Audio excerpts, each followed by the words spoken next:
Hi, I'm Dr. Willie Ong. I would like to share some tips on food poisoning and diarrhea. Many different microbes can cause food poisoning. Symptoms usually start several hours after eating the meal.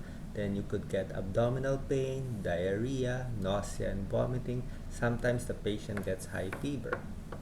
Okay? Mild cases of food poisoning can be treated at home. However, more serious cases may need hospitalization. As a first aid for food poisoning, you may follow these tips. First, you have to drink lots of fluid.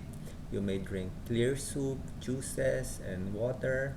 A better option is to drink an oral rehydrating solution. And you can also make your own oral rehydrating solution.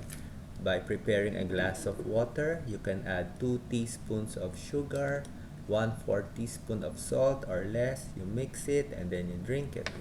Now, make sure you don't get dehydrated. For example, if you estimate that you lost 2 glasses of liquid from several bouts of diarrhea, you need to take in at least 2 glasses of oral rehydrating solution. How do you know if you are dehydrated or not? One tip is to check your urine color. Your urine should be light yellow in color. If the urine is dark yellow or orange in color, that means you are dehydrated and you need to take in more liquids. There are medicines used to stop diarrhea, but doctors only use this for severe cases because sometimes we want the toxins out of the body and we don't want to hold it back.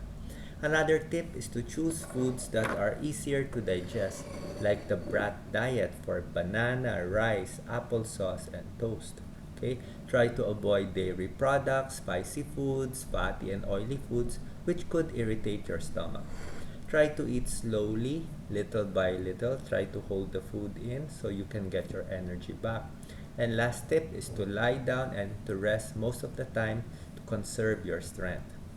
Most patients with food poisoning, they will get well in a day or two. However, there are some cases when you have high fever or the patient cannot take in food or water anymore, or if there is blood in the stools, then you need to see a doctor. There are certain cases of food poisoning caused by bacteria that will also need special antibiotic treatment. Finally, some prevention tips to avoid food poisoning. Wash your hands after using the toilet. Wash your hands when preparing food and before eating. Store your food safely in the refrigerator or the freezer. Cook your food completely and use plain common sense and be careful what you eat. So stay safe, be careful, and take care.